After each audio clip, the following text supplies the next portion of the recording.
A'udzubillahi minasyaitonirrajim. Bismillahirrahmanirrahim. Robbi a'udzubika min hamazati sayatin wa a'udzubika robbi ayahdurun.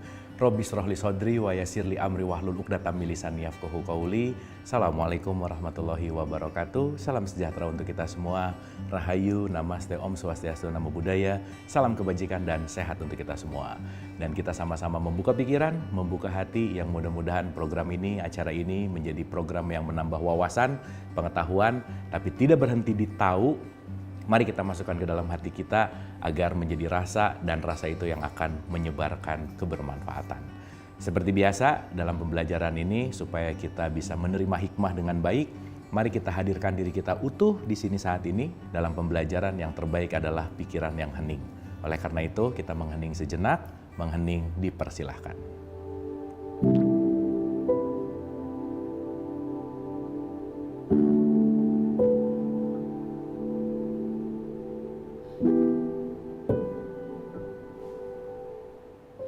Selesai, terima kasih. Mudah-mudahan kita sudah hadir utuh di sini saat ini, siap untuk sama-sama belajar. Yang tidak bosan saya mengingatkan bahwa saya bicara bukan mau menceramahi, bukan mau tausiah, bukan mau mengajari apalagi, tapi kita sesama murid yang sedang belajar, berbagi pendapat, berbagi pengalaman yang mudah-mudahan ada manfaat yang bisa kita ambil dari pembelajaran-pembelajaran kita. Dan hari ini kita akan melanjutkan pembelajaran di mana kita sudah bahas juga tentang sistem pendidikan Tuhan gitu ya. Allah bagaimana membuat satu sistem pendidikan bahwa ada yang diuji, ada yang diazab, dan tujuannya kita tahu bahwa itu dua-duanya hanyalah untuk meningkatkan kesadaran kita.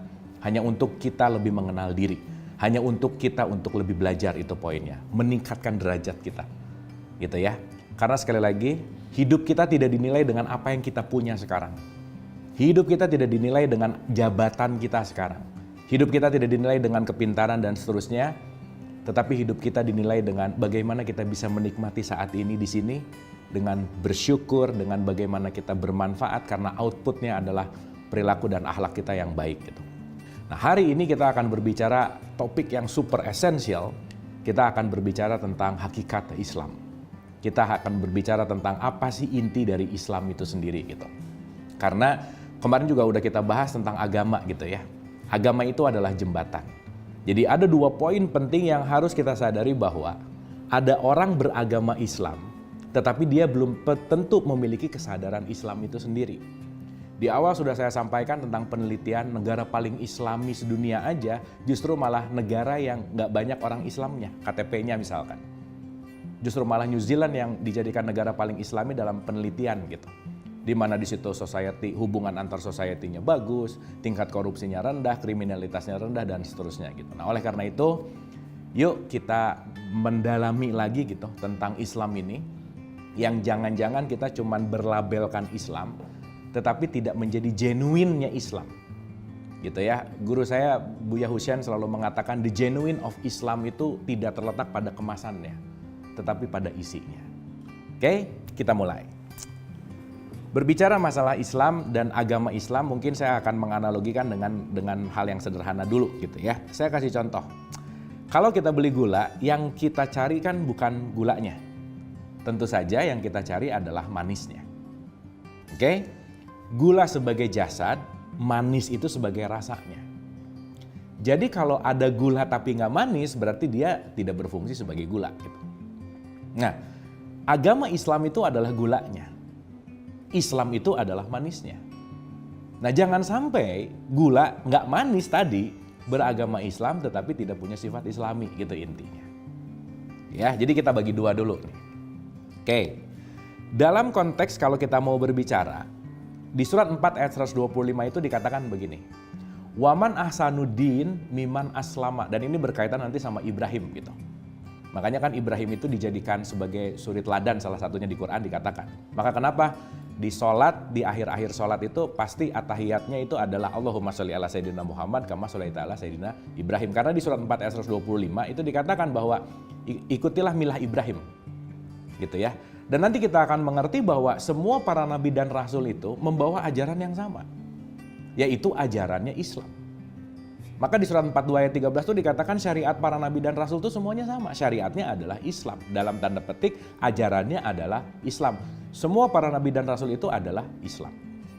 Dengan perbedaan-perbedaan peradaban, perbedaan-perbedaan culture, perbedaan-perbedaan cara, itu semuanya akan menjadi kemasan-kemasannya.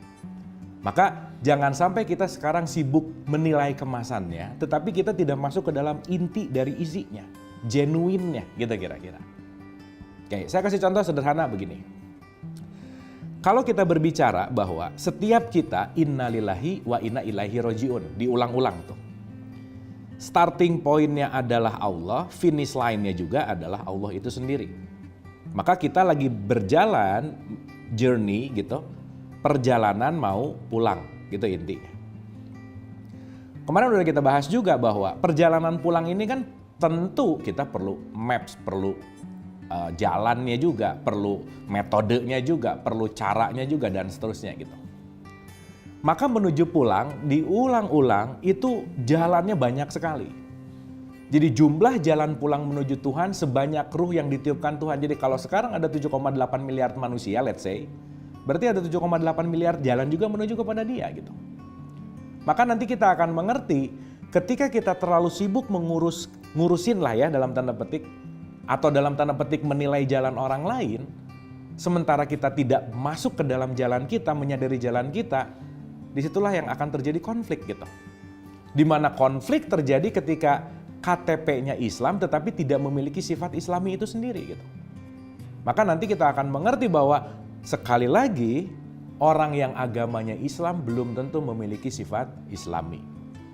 Itu poin pentingnya. Nah, saya kasih contoh sederhana begini.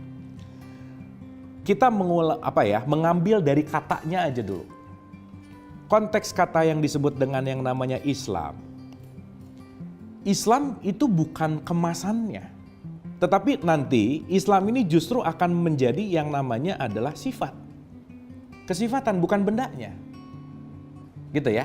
Maka nanti yang memiliki kesifatan kebendaan itu namanya adalah Muslim. Gitu. Pembelajaran masih akan kita lanjutkan, tetaplah bersama saya. Masih bersama saya Abu Marlo, mari kita lanjutkan pembelajaran. Jadi Muslim itu adalah orang yang memiliki sifat Islam. Saya ulang ya, Muslim itu adalah orang yang memiliki sifat Islam. Dan itu mohon maaf sekali, orang yang KTP-nya Islam belum tentu memiliki sifat Islam itu sendiri. Kenapa? Saya terlahir dari keluarga Islam, ya otomatis saya lahir, karena saya lahir juga nggak pernah dikasih pilihan ya kamu mau agamanya apa, enggak juga. Nah saya rasa juga ini terjadi hal yang common terjadi gitu. Nah yang jadi pertanyaan adalah ketika saya terlahir dengan agama Islam yang diwariskan, apakah saya mengerti benar-benar Islam? Belum tentu. Makanya Quran selalu mengingatkan, hati-hati loh ya, jangan mengikuti aba anak, jangan mengikuti agama nenek moyang dalam tanda petik yang kamu tidak mengerti isinya apa. Yang membuat kita hanya menjalankan, menggugurkan suatu kewajiban, pokoknya katanya takut karena dosa dan itu dilakukan karena menggugurkan kewajiban, selesai. Sehingga agama terjadi hanya ritual-ritual, syariat-syariat yang didasari tanpa sebuah kesadaran. Itu poin pentingnya. So, kalau kita berbicara masalah Islam itu adalah sifat, berarti sifat itu tidak terletak kepada kebendaannya. Sifat itu tidak terletak kepada siapanya. Karena sifat ini adalah konteks dari sebuah kefahaman dan kesadaran. Nah, makna dari Islam sendiri, kalau kita mengacu kepada kitab suci Al-Quran di surat 4 ayat 125, Waman ahsanu din miman aslama. Islam itu artinya berserah total. Total surrender, gitu kira-kira. Berserah total. Oke, kita maknakan dulu nih. Artinya, dia dalam konteks berserah total, intinya adalah menyerahkan dirinya 100% untuk menjadi visi misinya Allah. So, berserah total ini artinya saya benar-benar hadir ke sini, menyerahkan semua ego saya, menyerahkan semua mau-mau saya, menyerahkan semua keinginan-keinginan saya hanya untuk menjalankan misi visi ketuhanan itu sendiri. Dalam tanda petik, saya menyerahkan segala sesuatu hanya untuk menjalankan skenario-nya Allah. Gitu kira-kira. Nah sekarang kita renungkan. Setiap hari yang dikedepankan ego kita atau skenario Allah sih, kan itu intinya. Atau jangan-jangan kita mau melakukan sesuatu aja jarang untuk nanya dulu dalam tanda petik. jarang untuk merenungkan dulu. Jangan-jangan pokoknya saya pengen, saya mau, saya menggapai, mencapai dan seterusnya, saya lakukan sesuai dengan ego saya. Nah, sederhananya, seseorang tidak mungkin berserah total kalau ego yang menjadi Tuhan, itu nggak mungkin. Ya, saya ulang nih ya. Seseorang tidak mungkin berserah total kalau egonya yang sedang menjadi Tuhan. Ingat, apa definisi dari Tuhan? Tuhan adalah sesuatu yang mendominasi dirimu. Harta bisa jadi Tuhan, anak bisa jadi Tuhan, jabatan bisa jadi Tuhan. Maka mohon maaf harus saya sampaikan,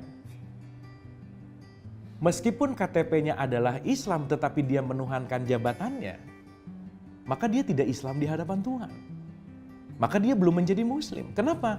Karena yang digapai adalah gimana caranya mempertahankan jabatan saya dengan cara apapun. Yang penting orang lain gak dapat jabatan ini, gimana caranya selama-lamanya jabatan ini saya pegang. Karena kenapa? Jabatan sudah mulai dipertuhan. Meskipun dia mau setiap hari ke masjid, rajin sholat 5 waktu, it's good, bagus banget secara ritual. Bukankah Al-Ma'un mengatakan, fawailul lil musholin, celakalah orang yang sholat. Kenapa? Jangan-jangan dia hanya mengerjakan syariat, jangan-jangan dia hanya mengerjakan ritual, tetapi sholatnya pun bukan untuk membuat dia berserah total kepada Allah. Tidak menjadi total surrendernya dia kepada Tuhan, gitu kira-kira. Maka ketika kita memahami ini, ada poin yang sangat-sangat esensial. Bahwa berserah total syarat mutlaknya adalah mampu mengkontrol egonya masing-masing. Jadi mohon maaf nih kalau sekarang kita berbicara agama penuh dengan ego, telunjuknya pasti keluar terus tuh. Yang salah kamu, yang kafir kamu, yang neraka kamu gitu.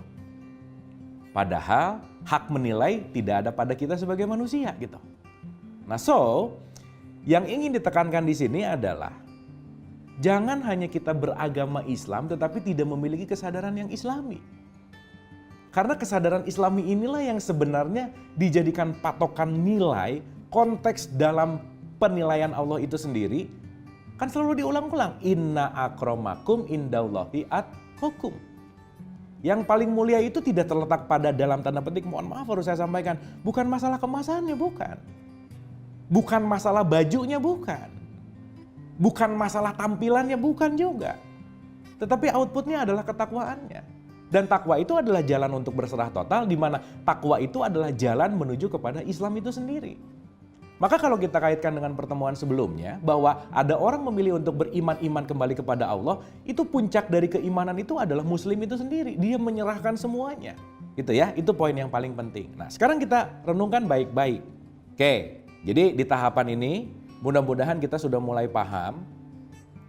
Yang paling terpenting adalah tidak ada seseorang pun yang bisa menilai keislaman seseorang yang lain, gak bisa. Maka fokus dari semua yang di luar adalah pembelajaran untuk ke dalam. Termasuk kita mendengarkan siapapun yang bicara, belajar kepada siapapun, jadikanlah itu semua hanya menjadi informasi tambahan, motivasi dan inspirasi. Kenapa? Karena petunjuk sejati itu gak pernah ada di luar, gak pernah. Adanya di dalam semuanya.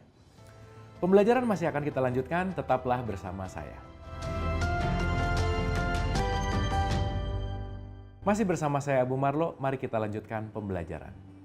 Maka orang yang Islam itu mulai merubah arah telunjuknya dari sana menuju ke sini. Bukan kenapa dia, tapi ada apa dengan saya. Gitu ya. Sehingga nanti keberserahan total itu adanya di dalam, bukan di luar. Maka ketika orang mencari segala sesuatu di luar, itu akan banyak kekecewaan dalam hidupnya, udah pasti. Gitu ya. Maka orang yang tertutup hatinya yang disebut dengan kafir, tercover, itu nggak mungkin menyerahkan diri total.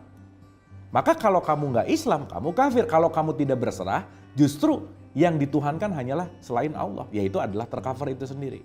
Kenapa kita penting belajar ini? Supaya kita tidak terlalu banyak menilai orang lain. Karena mohon maaf banget, menilai orang lain itu memerlukan energi yang banyak, menyedot fokus yang banyak, sehingga begitu kita fokusnya keluar, kita akan lupa terhadap siapa yang ada di dalam. Berbicara dalam konteks yang namanya agama Islam. Kita berbicara masalah agama itu pasti dengan syariat yang berbeda-beda. Maka ketika kita berbicara bahwa agama adalah jalan jembatan menuju kepada Allah, jembatan ini nih macam-macam nih. Jembatan ini beda-beda. Tapi tujuannya sama. Maka Yang sekarang banyak menjadi permasalahan itu bukan masalah Islamnya, tetapi tafsir terhadap Islam itu sendiri. Jadi kalau agak kita boleh jujur sedikit nih, sebetulnya kita ini tidak memeluk agama Islam, tetapi memeluk tafsir agama Islam, jangan-jangan. Di mana setiap penafsiran bisa berbeda-beda, setiap penafsiran ada jalannya sendiri, dan yang paling berbahaya bukan masalah tafsirnya, tetapi mulai menyalahkan tafsir lain karena merasa saya lebih baik dari dia. That's the point.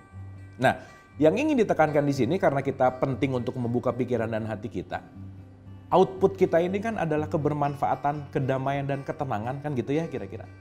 Bagaimana kita menjalankan agama ini penuh dengan cinta kasih sesuai dengan nama Tuhan, nama Allah, Rahman dan Rahim. Bagaimana menjadi Islam yang sejati itu bukan hanya menggerakkan ritual olahraga, tetapi bagaimana menyambung rasa kita kepada Allah dengan selalu menghadirkan rasanya di dalam hati kita, gitu intinya. Maka ya balik lagi, religius itu bagus tetapi tanpa kesadaran spiritual, kesadaran agama kita itu bisa merendahkan agama yang lain, apalagi berbicara mayoritas dan minoritas misalkan. Jadi mudah-mudahan dengan mengerti ini, kita bisa lebih berdamai penuh dengan toleransi, menyebarkan cinta kasih dan kasih sayang, karena kenapa? Tujuan hidup kan untuk menjadi rahmat bagi semesta alam. Ingat kalimatnya itu adalah rahmatan lil alamin, bukan rahmatan lil muslimin, bukan. Kita ini didesain untuk menjadi rahmat bagi siapapun makhluknya Allah. Nah, sekarang indikator parameternya. Di surat 22 ayat 67 itu dikatakan hal yang sangat menarik. Bagi tiap-tiap umat ada syariat tertentu yang mereka lakukan. Ada syariat A, ada B, ada C, ada D. Coba kita renungkan. Kadang-kadang kan kita diributkan dengan hal-hal sepele. Ada orang yang Allahu Akbar di sini, Allahu Akbar di bawah. Ada yang atahiyatnya lurus atau yang gerak-gerak. Kita berantem di hal-hal yang luar, berantem di hal-hal yang fisik, berantem di hal-hal yang syariat, yang jangan-jangan kita ribut di luar tapi kita nggak ngerti isinya. Jangan-jangan berantem mana chair, mana kursi, padahal dua-duanya artinya sama gitu kira-kira. Karena limitasi pengetahuan kita dan egonya yang tinggi aja yang membuat telunjuk saya tetap menyalahkan orang lain gitu intinya. Kan kasihan banget ya kalau ada dua orang berantem ngomong bahwa yang benar sholat tangannya di sini, yang satu ngomong tangannya di sini. Yang tengah yang paling kasihan, yang nggak punya tangan. Yang nggak punya tangan sedih karena di sini nggak bisa, di sini nggak bisa. Dan bukan itu poin penilaian dari ibadah, kan bukan hanya gerakan tangannya, enggak. Di bulan Ramadan misalnya, berantem ada yang 11, 23, tarawih dan seterusnya. Padahal di surat 22 ayat 67 dikatakan, bagi tiap-tiap umat ada syariat tertentu, maka dalam tanda petik, gak perlu terlalu sibuk untuk mengurus menilai syariat orang lain. Jadi menjadi Islam nomor satu adalah menghargai perbedaan syariat, menghargai perbedaan cara dan jalan. Karena kenapa? Jalan-jalan itu pada akhirnya akan membawa kepada Tuhan, membawa kepada Allah dengan jalan yang berbeda. Maka di surat 49 ayat 13 di situ dikatakan lita'ruf. Justru untuk saling kenal mengenal. Perbedaan didesain untuk belajar, bukan untuk disalah-salahkan. Gitu ya. Nah, apa sih poin yang ingin ditekankan lagi dalam konteks mengerti Islam yang hakikat? Mari menjadi Islam yang hakikat itu adalah Islam yang benar-benar melihat yang di luar itu bukan salah, bukan menyalahkan, bukan mengkafirkan, bukan menerakakan, tetapi menjadi suatu pembelajaran. Untuk memperkaya sesuatu yang kita nggak tahu. Sebanyak-banyak yang kita tahu itu lebih banyak yang kita nggak tahu. Sebanyak-banyak yang kita punya, lebih banyak yang kita nggak punya. Maka perbedaan itu penting untuk menyadari kita bahwa kita harus terus-menerus belajar, itu poin pentingnya. Maka kalau ada kata-kata inna dina indallahil Islam, itu jangan langsung melihat KTP saya, oh saya paling benar, paling bagus. Kan itu artinya yang terbaik adalah Islam. Iya benar, nggak salah. Tapi ingat, yang terbaik itu agamanya, bukan pemeluknya. Pemeluknya belum tentu baik. Pemeluknya belum tentu dalam konteks sempurna. Nggak ada yang sempurna.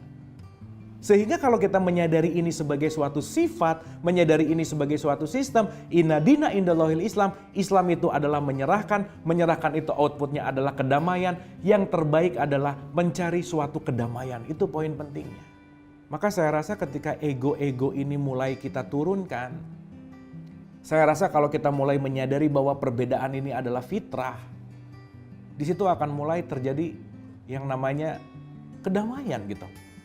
Dalam konteks Islam itu sendiri kan makanya kenapa sih ada kata-kata Islam, aslam, di akhir sholat itu ada assalamualaikum, assalamualaikum gitu, damai ke kanan dan damai ke kiri. Saya rasa kedamaian akan tercipta kalau kita benar-benar memiliki sifat Islam itu sendiri gitu. Karena mohon maaf sekali, meneriakan nama Allah belum tentu mengenal Allah. Ber-KTP Islam belum tentu memiliki kesadaran atau sifat yang disebut dengan yang namanya Islami itu sendiri gitu. Nah, oleh karena itu, dalam hakikat Islam ini yang ingin sekali ditekankan adalah Islam adalah sifat. Islam adalah bagaimana kita melakukan dengan kesadaran. Islam adalah bagaimana kita melepaskan ego kita. Islam adalah bagaimana kita melepaskan kebencian. Islam adalah bagaimana kita benar-benar dalam sebuah kedamaian, ketenangan yang benar-benar sangat menghargai perbedaan apapun yang terjadi. Karena dengan Islam itulah disebut inna dina indallahil Islam, yang terbaik adalah benar-benar memiliki lepas dari semua keinginan, mau-mau dan ego, yang nanti kita akan mengerti bahwa disitulah yang terbaik adalah kesadaran kita untuk tetap ada di jalannya Allah. Ada dalam skenarionya Allah, ada dalam visi misinya Allah, itu poin pentingnya. Nah mari berislam. Bukan hanya berritual Islam, bukan hanya beragama Islam. Jadi mohon maaf sekali, sekarang mungkin ada paradigma yang tenang, nggak apa-apa udah Islam ini pasti selamat. Ya, it's okay. Tapi keselamatan itu tidak ditentukan oleh KTP. Anyway, mati kan nggak bawa KTP gitu. Tetapi bagaimana akhlak perilaku yang terrecord di dalam jiwa kita, maka yang terpenting adalah bagaimana mengislamkan jiwa kita. Bagaimana kita benar-benar menyadari bahwa itu adalah suatu sifat yang di dalamnya penuh dengan yang namanya rasa cinta, rasa kasih, kedamaian, dan ketenangan. Oleh karena itu, yuk kita memiliki kesadaran beragama. Yuk kita memiliki kedewasaan beragama dengan penuh toleransi. Dengan tidak merendahkan siapapun di luar diri kita. Karena sekali lagi yang terpenting, kembali ke surat 22 ayat 67, setiap masing-masing ada jalannya dan bukan tugas kita untuk saling menilai jalan orang lain. Maka Islam sendiri, waman ahsanuddina mimman aslama, adalah menyerahkan total. Orang yang Islam adalah orang yang bisa mengkontrol egonya. Orang yang Islam adalah orang yang bisa melepaskan dirinya dari kekikiran misalkan. Yang bisa melepaskan dari dendam, iri, dengki, kebencian, dan seterusnya. Dan Nabi Muhammad selalu mengatakan tidak akan ada yang masuk surga kalau masih membawa satu titik kesombongan. Maka Islam pun adalah lepas dari kesombongan-kesombongan ego itu sendiri. Oleh karena itu, marilah menjadi Islam yang kafah. Tidak hanya KTP-nya yang Islam, tetapi sifat yang Islam juga. Yang terus-menerus kita belajar untuk total surrender, untuk berserah total, untuk hanya menjalankan apa yang diinginkan dan diskenario oleh Allah, yang mudah-mudahan membawa kita kepada kemaslahatan, membawa kita kepada perdamaian, membawa kepada kita kepada kehidupan yang penuh dengan cinta kasih. Terima kasih, mohon maaf lahir dan batin. Wabillahi taufiq wal hidayah. Assalamualaikum warahmatullahi wabarakatuh.